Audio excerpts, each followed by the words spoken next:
마태복음 61번째 부르시고 보내시는 예수 그리스도라는 제목입니다. 칼빈이 이런 말을 했습니다. 사람의 마음은 우상을 만드는 공장이다. 사람의 마음은 우상을 만드는 공장이다. 이것은 사람의 마음이 근본적으로 하나님 이외의 것을 더 소중히 받드는 경향이 있다는 뜻이에요. 가족을 선물로 주셨는데 사람은 하나님보다 가족을 더 소중히 여깁니다. 일터를 선물로 주셨는데 사람은 자기 직업을 하나님보다 더 소중히 여겨요. 문화를 하나님께서 선물로 주셨는데 사람은 문화를, 취미를, 자기 생활을 하나님보다 더 귀하게 받든다는 겁니다.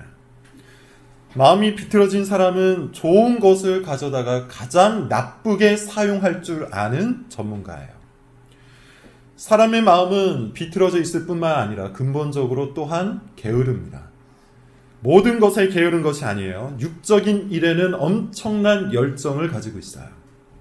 아무리 피곤해도 육적인 욕구를 채우는 일은 꼭 하고 마는 것이 사람이라는 것이죠. 그렇다면 무엇에 게으른 겁니까? 자기 영혼을 돌보는 일에 게으르다는 것이죠. 하나님과의 관계를 돌보는 일에 게으릅니다. 하루에도 수십 개의 뉴스를 검색해서 보는 사람이 성경은 단 한 줄도 읽지 않아요. 하루에도 수백 번 자기 변명을 하는 사람이 하나님 앞에서는 단 한마디도 간구하지 않아요. 자기 경력에 도움이 되는 일을 할 때는 무엇이든 하는 사람이 하나님께 예배하는 일을 할 때는 아무것도 하지 않아요. 이처럼 비틀어지고 왜곡된 마음을 가진 사람은 신앙도 자기 편한 대로 생각해버립니다. 이것이 사람의 경향이에요. 예컨대 오늘날 교회 다니는 사람들이 하는 가장 커다란 착각 중 하나는 교회 생활을 신앙 생활로 대체해버리는 것이죠. 다시 교회 생활을 신앙 생활로 여기는 거예요. 교회 열심히 다니자. 그리고 사회생활도 열심히 하자. 끝. 이 정도로 신앙 생활을 치부해버린다는 겁니다. 정말 그럴까요? 교회 생활이 신앙 생활을 대체할 수 있을까요? 그렇지 않습니다. 성경 전체의 맥락상 하나님께서는 한 번도 교회 생활이 신앙 생활을 대체할 수 있다고 말씀하지 않으셨어요. 십계명을 생각해 볼까요? 십계명은 신앙이 있는 사람들에게 하나님께서 명령하신 생활입니다. 그런데 십계명은 교회 생활에 관한 규정이 아니죠. 첫 번째 계명부터 10번째 계명까지 우리 생활 전반에 관한 이야기예요. 예수님은 이 십계명을 두 개의 신앙생활로 요약하셨는데 하나님을 사랑하고 이웃을 사랑하라고 하세요. 다시 한번 말하지만 교회 생활이 신앙생활이 아닙니다. 교회에 오는 것으로 신앙생활을 대체할 수 있다고 여기지 마시라는 거예요. 그렇다면 교회 생활은 뭘까요? 교회 생활은 그저 신앙생활의 일부일까요? 다른 생활과 크게 다르지 않은 그냥 신앙생활의 연장선에 불과할까요? 아닙니다. 교회 생활은 신앙생활의 일부가 아니라 신앙생활의 근거가 돼요. 다른 복음서에는 나오지 않고 마태복음에만 나오는 단어가 있는데요. 바로 교회라는 단어입니다. 마가복음, 누가복음, 요한복음에는 교회라는 단어가 나오지 않는데 마태복음에만 교회라는 단어가 2번 사용돼요. 그래서 어떤 학자는 마태복음을 교회를 위한 복음서라고도 합니다. 어찌되었든 이때 사용된 단어 헬라어가 에클레시아라고 해요. 합성어입니다. 에크, 뭐뭐로부터 밖으로 라는 뜻이고요. 칼레오, 뭐뭐로부터 부르다 라는 뜻이에요. 합쳐서 말하면 밖으로 부르시다 라는 뜻입니다. 즉 에클레시아, 교회라는 단어는 세상 밖으로 부르신 사람들의 모임이라는 뜻이에요. 여기서 우리는 교회의 중요한 속성 하나를 깨달을 수가 있죠. 교회는 반드시 세상과 구분되어야 한다는 겁니다. 세상에서 세상 밖으로 부르심을 받았기 때문이에요. 세상과 달라야 한다는 것이죠. 여러분, 이 교훈을 교회라는 집단에만 적용하려는 생각을 버리세요. 1차적으로 이 교훈은 교회를 이루고 있는, 그리고 세상 속에서 살아가고 있는 모든 신자들에게 주신 교훈이에요. 바로 저와 여러분, 우리에게 주어진 말씀이라는 것이죠. 우리는 세상과 같아지기 위해서 노력할 필요가 없어요. 또한 세상에 받아들여지기 위해서 노력할 필요도 없어요. 오히려 그 반대 방향으로 움직여야 합니다. 여러분 어떻습니까? 여러분은 세상과 구분되는 삶을 위해 노력합니까? 세상과 다른 삶을 향해 몸부림을 칩니까? 돈 문제 앞에서 세상과 다릅니까? 평판 문제 앞에서 세상과 다릅니까? 가정에서, 직장에서, 사회에서, 사람들과의 관계 속에서 세상과 다릅니까?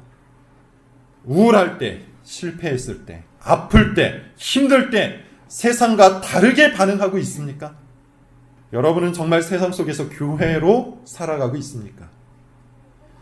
교회는 바로 이런 삶을 가르치고 이런 삶을 격려하고 이런 삶에서 벗어난 사람들을 훈계해서 올바른 길로 지도하기 위해 존재하는 겁니다. 그리고 그것이 바로 교회 생활인 거예요. 그러므로 교회 생활이 신앙생활은 아니지만 교회 생활이 신앙생활의 근거인 거예요. 비틀어지고 게을러 빠진 사람의 마음은 끊임없이 교회 생활로, 주일 하루 교회에 와서 살아가는 그 생활로 신앙생활 전체를 대체하려고 하겠지만 성경은 교회 생활을 통해 신앙생활을 하라고 요구하고 있어요.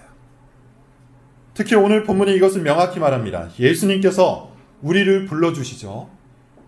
예수님께서는 우리를 부르셨어요. 그런데 우리를 부르신 이유는 우리를 보내시기 위함이라고 말씀하세요. 다시 말합니다. 오늘 설교의 주제입니다. 예수님께서 세상 밖으로 우리를 부르신 이유는 우리를 세상 속으로 다시 보내시기 위함이에요. 자, 오늘 본문을 한번 볼게요. 10장 1절 앞부분을 한번 보세요. 10장 1절 앞부분만 한번 읽어봅시다. 자, 시작. 예수께서 그의 12 제자를 부르사. 그리고 10장 5절, 이번에도 앞부분입니다. 한번 읽어볼게요. 자, 시작. 예수께서 이 12를 내보내시며. 오늘 설교의 제목이 고스란히 나오죠. 예수님은 12명의 제자들을 부르셨어요. 그리고 보내십니다. 12라는 숫자는 하나님의 백성을 상징하는 숫자죠. 구약에서는 12지파, 신약에서는 12 제자로 상징되고 있는데 이것은 교회를 뜻해요. 여기서 중요한 것은 예수님께서 제자들을 부르기만 하신 것이 아니라 보내셨다는 거예요. 더 정확히 이야기하면 보내기 위해서 부르셨다는 거예요. 이것은 무엇을 뜻하는 걸까요? 신자로 부르심을 받은 사람, 제자로 부르심을 받은 사람, 교회로 부르심을 받은 모든 사람은 세상 속으로 다시 보내심을 받는다는 것이죠. 우리는 그리스도의 명령을 받고 이 세상에 보내심을 받은 존재라는 거예요.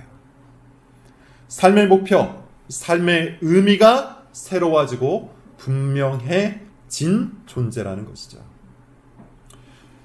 이것은 기독교 신앙을 이해하는 데 있어서 아주 중요한 교훈입니다. 우리는 지금과 똑같은 삶을 살라고 부르심을 받은 게 아니에요. 우리는 교회 생활을 위해서 부르심을 받은 것도 아니에요. 우리는 분명하고도 확실한 목표, 곧 세상 속으로 보내심을 받기 위해 부르심을 받은 거예요. 이것을 제대로 이해한 사람만이 제대로 된 신앙생활을 할 수 있는 거예요.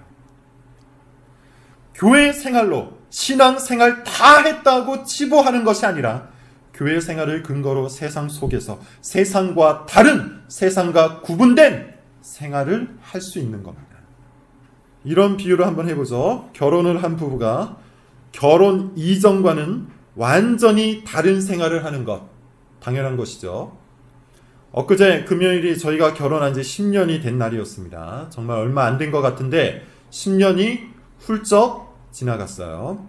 이 10년의 세월은 제 개인적으로는 그 이전의 생활과는 완전히 다른 생활이었습니다. 총각때는 모든 것을 내 마음대로 했어요. 돈도 내 마음대로 썼고 시간도 내 마음대로 사용했고 물건도 내 마음대로 사용했는데 결혼 이후에는 그럴 수가 없죠.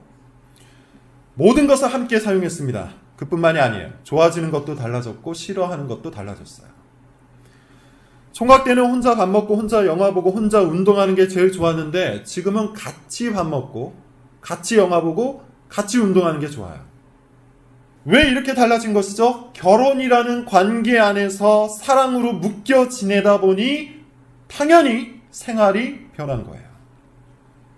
하물며 신앙이라는 관계 안에서 성령으로 묶여 살아가고 있는 신자의 생활이 지난 생활과 똑같다는 것 말이 됩니까? 과거나 지금이나 상관없이 세상 속에서 똑같은 가치관으로 똑같은 생활 방식으로 똑같은 목표를 향해 살아간다는 것이 말이 되겠습니까? 말이 안 되는 것이죠. 이것은 마치 결혼한 남자가 총각 때처럼 살아가는 것과 다를 바가 없는 거예요.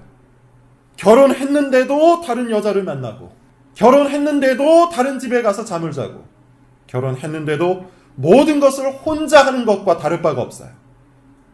이렇게 사는 남자가 있다면 아내에게 죄를 짓는 것이죠. 마찬가지입니다.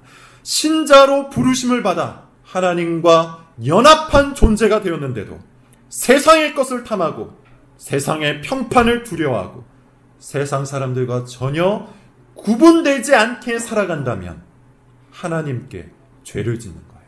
그렇게 살아가는 그리스도인이 있다면 그 사람은 하나님께 죄를 짓는 거예요. 예수님은 우리를 세상 속으로 보내시기 위해 세상 밖으로 우리를 부르셨습니다. 만약 우리가 이것을 제대로 한다면 인생의 목표가 달라져야겠죠. 인생의 의미가 바뀌어야겠죠. 그렇다면 여러분에게 한번 물어보죠. 스스로 진지하게 마음속으로 답해보세요. 지금 신자로 부르심을 받은 여러분들은 무엇을 목표로 인생을 살아가고 있습니까? 지금 교회로 부르심을 받고 계신 여러분께서는 무엇을 위해서 인생을 살아가고 있습니까? 안정적인 삶을 인생의 목표로 삼고 살아가고 있습니까? 그것을 위해서 돈과 평판의 의미를 두고 살아가고 있습니까? 취업이 인생의 목표입니까? 결혼이 인생의 목표입니까? 자녀 양육이 인생의 목표입니까? 자아 실현이 인생의 목표입니까? 그런 것들을 인생의 목표로 두고 살아가고 있다면 도대체 세상과 다를 바가 무엇입니까? 세상과 다를 바가 하나도 없는데 교회는 왜 다니는 겁니까? 스스로에게 물어보십시오. 인생의 목표가 무엇이고 인생의 의미가 무엇인지, 그리고 지금 여러분들이 살고 있는 그 모습이 신앙에 합당한 것인지 스스로에게 물어보세요. 예수님은 우리를 교회로 그리고 세상 밖으로 불러주셨습니다. 그리고 우리를 다시 세상 안으로 보내셨어요. 그렇다면 이제 우리의 고민 하나가 시작되죠. 도대체 어떻게 사는 것이 교회로 살아가는 것인지 궁금하다는 거예요. 교회로 산다는 것은 또한 구체적으로 어떻게 사는 것인지 궁금할 수 있겠죠. 이에 대한 답변은 성경 전체에서 찾아볼 수 있는데 특별히 오늘 본문은, 오늘 해당되는 본문 속에서 우리는 두 가지 정도를 찾아볼 수 있습니다. 먼저 35절부터 38절까지 읽어보겠습니다. 오늘 본문 35절부터 38절. 자, 시작. 예수께서 모든 도시와 마을에 두루 다니사 그들의 대단에서 가르치시며 성전복음을 전파하시며 모든 병과 모든 약한 것을 고치시니라. 무리를 보시고 불쌍히 여기시니 는 그들이 목자 없는 양과 같이 고생하며 기신함이라. 이에 그들은 이르시되 추수할 것은 많되 그러므로 추수하는 주인에게 청하여 추수할 일꾼들을 보내주소서 하시니라. 오늘 본문은 마태복음의 큰 단락 하나가 끝이 나는 부분입니다. 9장 35절은 4장 23절과 대꾸를 이루어요. 수미상관이라고 하죠. 4장 23절 한번 찾아보세요. 제가 한번 읽어볼게요. 예수께서 온 갈릴리에 두루 다니사 그들의 회당에서 가르치시며 천국 복음을 전파하시며 백성 중에 모든 병과 모든 약한 것을 고치시니. 어떻습니까? 오늘 본문 9장 35절과 거의 같은 구절이 반복되고 있죠. 어떤 내용이에요? 예수님께서 두루 다니시면서 가르치셨다, 전파하셨다, 고치셨다는 내용이에요. 다시 말해서 4장 23절부터 9장 35절은 예수님께서 여기저기를 돌아다니시면서 가르치시고 전파하시고 고치신 일에 관한 요약, 이야기라는 것이죠. 기억을 더듬어 보세요. 예수님께서는 산 위에 올라가셔서 사람들을 가르치셨습니다. 그리고 여러 마을을 돌아다니면서 수많은 병자들을 고치셨죠. 또한 병자들을 고치시면서 그리고 바리새인들과 논쟁을 하시면서 천국 복음을 전파하셨어요. 마태는 이 단락을 통해서 예수님이 하셨던 세 가지 주된 사역을 소개하고 있는 겁니다. 그리고 나서 36절 이하를 보면 어떤 내용이 있습니까? 한마디로 요약하면 추수할 것이 많은데 추수할 일꾼이 부족하다라는 말씀을 하세요. 이것은 무엇을 의미하는 걸까요? 특별히 지금 우리가 논의하고 있는 주제에 맞춰서 해석을 해보자면 교회가 살아가야 할 모습에 대해서 예수님께서 명령하고 계신 거예요. 교회가 어떻게 살아가야 하는지를 몸소 보여주신 예수님께서 제자들에게, 신자들에게, 교회에게 너희들이 이렇게 살아가야 한다. 이렇게 말씀하고 계신 것이죠. 그리고 나서 10장 1절에서 이렇게 말씀하십니다. 같이 읽어보죠. 자, 시작. 예수께서 그의 12 제자를 부르사 더러운 귀신을 쫓아내며. 자, 여러분, 교회로 산다는 것이 구체적으로 무엇을 말하는 겁니까? 어떻게 산다는 겁니까? 그리스도께 부르심을 받았다는 것은 구체적으로 어떠한 삶을 살아가는 겁니까? 그리스도처럼 사는 것이죠. 그리스도처럼 사는 거예요. 예수님께서 우리를 교회로 부르신 이유는 세상 속에서 그리스도처럼 살라고 부르신 거예요. 예수님은 이 땅에 계신 동안 가르치셨고 전파하셨고 고치셨습니다. 그리고 추수할 일꾼이 부족하다고 말씀하신 후에 교회를 상징하는 12 제자들을 부르셔서 그들에게 권능을 주시고 파송하세요. 보내세요.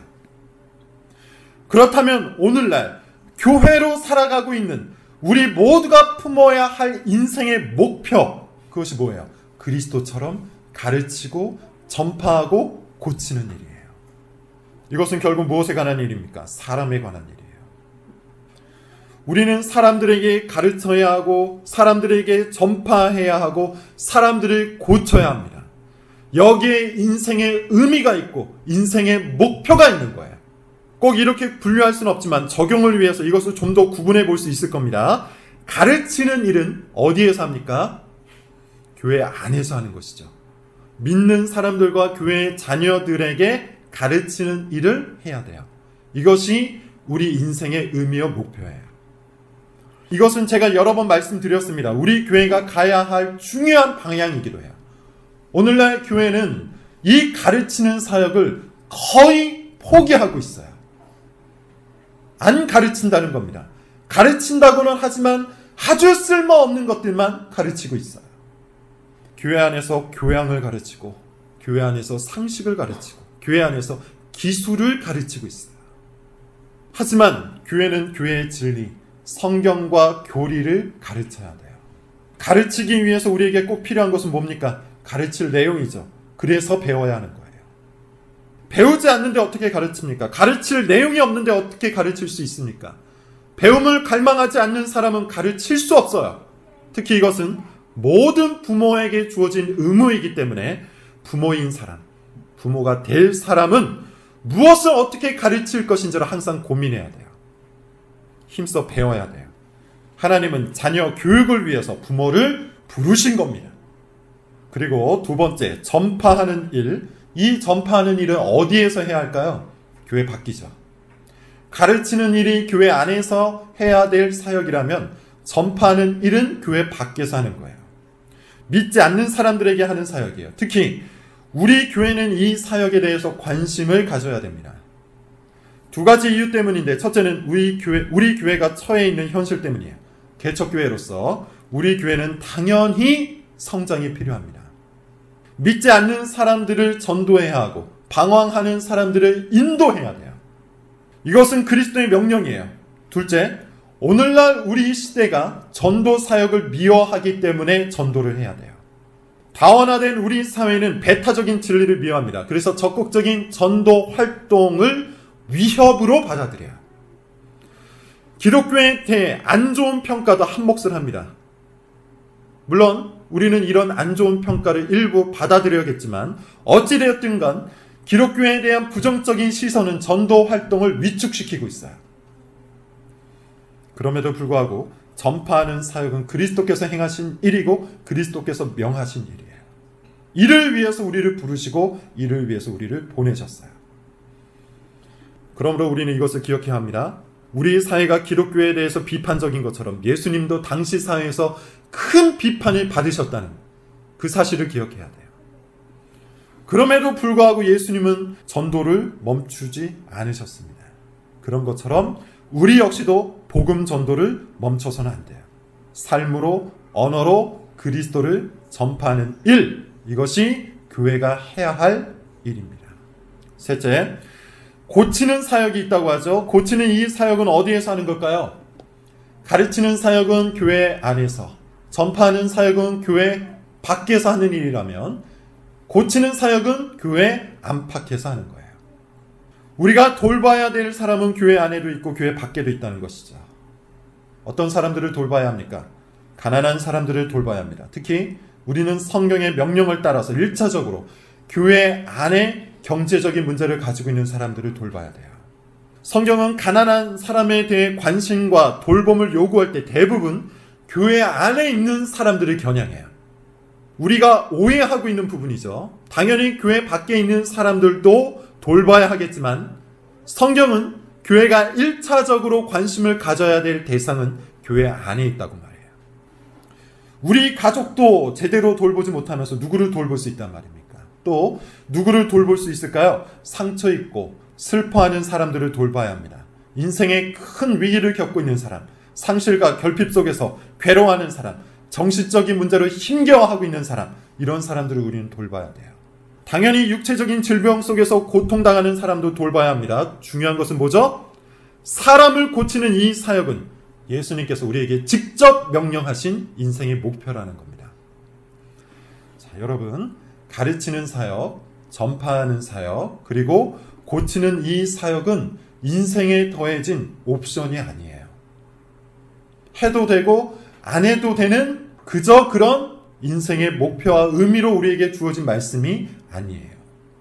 그 정도의 일이 아니라는 겁니다. 이 세 가지 사역은 예수님께서 우리에게 주신 인생의 목표, 인생의 의미가 돼요.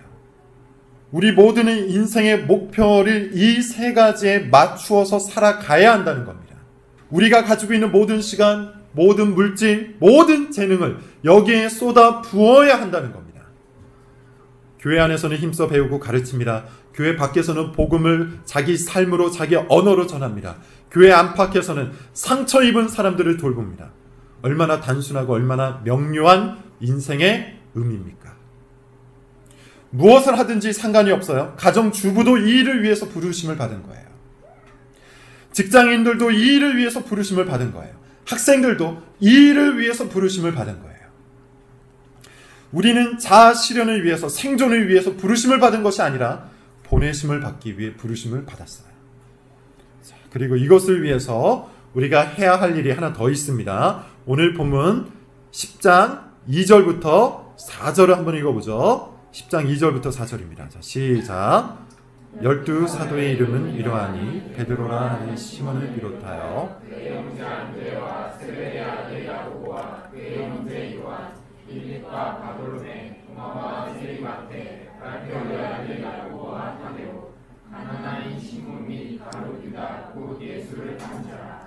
예수님께서 12 제자를 부르셨는데 12 제자를 부르신 후에 그 12 제자의 명단을 공개하고 계세요. 이 12 제자들의 명단, 무엇을 상징한다 그랬죠? 교회를 상징합니다. 이 명단에서 오늘 우리가 주목할 점은 두 개인데요. 첫째, 다양한 출신들이 섞여 있다는 거예요. 그 중에서도 특히나 주목할 인물은 마태와 가나나인 시몬이에요. 마태는 직업이 뭐였죠? 공무원이에요. 반면에 가나나인 시몬은 열심당원이었습니다. 가나나인이라는 말의 뜻이 열심당원이라는 뜻이에요. 다시 말해서 마태는 로마 정부에서 월급을 받던 사람이었고 시몬은 로마 정부를 무너뜨리려고 했던 사람이라는 거예요. 그런데 이 두 사람이 같이 그리스도께 부르심을 받았습니다. 이것이 교회예요. 교회 밖에서 무슨 일을 했고 교회 밖에서 무슨 생각을 가졌고 교회 밖에서 무슨 행동을 했는지가 중요하지 않아요. 교회가 되었다는 것은 그리스도께 같이 부르심을 받았다는 뜻이에요. 그러므로 모든 교회는 그리스도를 향해 하나 되기 위해서 부르심을 받은 거예요. 당연히 한순간에 생각이 같아지고 한순간에 마음이 같아질 수 있는 것은 아닙니다. 그러나 하나됨을 향해 교회는 걸어가야 돼요. 이 일을 위해서 부르심을 받았기 때문이에요. 이 말씀도 오늘날 교회가 눈여겨봐야 할 말씀들이죠. 같은 교회 안에 속해 있으면서도 정치적인 신념이 다르다고 욕을 하고 두 번 다시 안 보는 일들이 얼마나 많습니까? 같은 교회 안에 속해 있으면서도 출신과 성분을 따져서 패거리를 만드는 일들이 또 얼마나 많습니까? 이것은 교회가 아닙니다. 교회는 그리스도 안에서 하나 되기 위해 부르심을 받았어요. 둘째는 명단의 순서인데 제일 먼저 누가 나옵니까? 시몬 베드로가 나옵니다. 이것은 이 순서가 어느 정도 중요한 순서로 나열되어 있다는 것을 뜻해요. 실제로 가장 마지막에는 누가 나옵니까? 가론 유다가 나옵니다. 자, 그런데 주목할 점이 있어요. 마태의 순서예요. 마태의 위치를 보세요. 누구 뒤에 나옵니까? 도마 뒤에 나와요. 그런데 재미난 것은 다른 복음서에는 항상 마태 다음에 도마가 나와요. 이 순서가 바뀌어 있다는 거예요. 마가복음 3장 18절도 도마 마태의 순서로 나오고 누가복음 6장 15절도 도마 마태의 순서로 나오는데 유독 마태복음에서만 제가 거꾸로 이야기했죠. 마태 도마인데 마태복음에서만 도마 마태의 순서로 기록되어 있다는 거예요. 무엇을 뜻하는 걸까요? 왜 그렇게 되어 있을까요? 이것은 마태복음의 저자인 마태의 겸손을 보여줘요. 마태복음을 기록한 마태는 겸손하게 자기의 자리를 도마 뒤에다가 둔 겁니다. 여러분, 이것이 교회가 가져야 될 태도예요. 우리가 경쟁심을 느끼고 질투를 느끼는 사람은 누굴까요? 우리보다 한참 앞서가 있는 사람일까요? 빌 게이츠에게 경쟁심을 느끼는 사람이 있습니까? 또 우리보다 한참 뒤에 가는 사람도 우리의 질투 대상이 아니죠. 노숙인들에게 질투를 느끼는 사람이 있나요? 누가 우리에게 경쟁심을 느끼게 하고 질투를 느끼게 합니까? 우리랑 비슷한 또래예요. 마태와 도마처럼 앞서거니 뒤서거니 하는 사람들이라는 겁니다. 이것은 비슷한 또래가 모여있는 우리 교회 안에서는 더욱더 중요한 교훈이에요. 내가 다른 사람보다 앞서 있다고 생각해서 교만해서는 안 됩니다. 뒤처져 있다고 생각해서 열등감에 빠져서도 안 됩니다. 우리는 마태의 겸손을 배워야 돼요. 마태의 겸손은 교회를 교회되게 만드는 가장 중요한 태도이기 때문이에요. 자, 이제 결론입니다. 우리는 부르심을 받았어요. 그런데 이 부르심은 목적이 있는 부르심이에요. 그냥 우리끼리 잘 먹고 잘 살라고 부르신 것도 아니고 교회 생활 재미나게 하면서 살아가라고 부르신 것도 아니에요. 보내시기 위해서 부르신 거예요. 인생의 목표를 새롭게 하기 위해서 부르신 거예요. 오늘 본문은 그런 의미에서 교회로 산다는 것이 구체적으로 무엇인지를 우리에게 알려주고 있어요. 먼저는 세 가지였죠. 무엇입니까? 가르쳐야 합니다. 전파해야 합니다. 고쳐야 합니다. 이 세 가지가 그리스도께서 몸소 실천하신 삶이고 우리는 그리스도를 따라 이 일을 하기 위해 부르심을 받았어요. 둘째는 교회를 교회되게 만드는 일이었죠. 교회 밖에서 가지고 있었던 생각과 신념을 포기하고 이제는 그리스도 안에서 하나 되어야 돼요.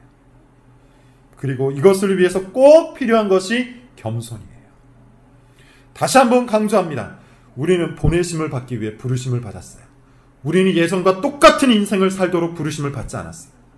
그리스도인이 되었다는 것은, 교회가 되었다는 것은 분명히 세상과 구분된 그 무엇을 하는 존재가 되었다는 뜻이에요. 그러므로 여러분, 이제 우리는 일주일 동안 부지런히 여러분 자신에게 물어보면서 사셔야 됩니다. 나는 정말 구분된 존재인가? 내가 이렇게 살아가고 있는 인생의 목표, 인생의 의미가 무엇인가? 나는 정말 교회로 살아가고 있는가? 그리고 부지런히 교회로 살아가기 위해 오늘 설교에서 말한 것들을 움켜쥐고 몸부림을 쳐야 합니다. 몸부림을 칠 때 비로소 우리의 연약함이 드러날 것이고, 그럴 때 비로소 성령의 도우심을 간구할 것이며, 그럴 때 비로소 성령이 도우시는 것을 체험할 수 있는 거예요. 이런 과정 속에서 더욱더 하나님께 의지하는 신앙인이 될 수 있는 겁니다. 그러므로 이번 주 일주일 동안에도 더욱더 이와 같은 삶을 소망하며 살아가는 복된 우리 담장너머교회 성도들이 되시기 바랍니다. 기도하겠습니다.